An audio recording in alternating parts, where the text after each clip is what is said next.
As the election year draws close, the BJP is rallying around with long-time ally, the RSS. The two parties meet today to formulate a clear blueprint for the general elections.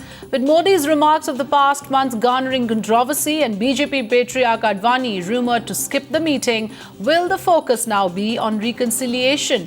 And will the growing rift within the party's top leaders be bridged? It's the run-up to 2014 and the BJP is taking no chances, pulling out all the stops to ensure they come out on top. Top RSS leaders will be meeting the Bharatiya Janata Party central leadership in the national capital to primarily focus on better coordination in the run-up to the 2014 Lok Sabha fight.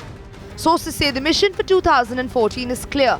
After the infighting within the party, the BJP and the RSS are both keen to put up a united front to win the confidence of their voters. It's very clear that RSS wants the BJP to put up a united front in the run-up to the general election as well as the state assembly poll.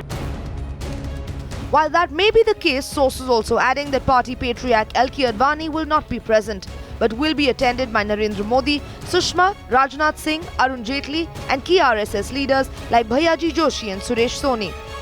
Remember, this is the first such meeting that is taking place after the BJP has announced its campaign committee team and the sub-committees that have been formed.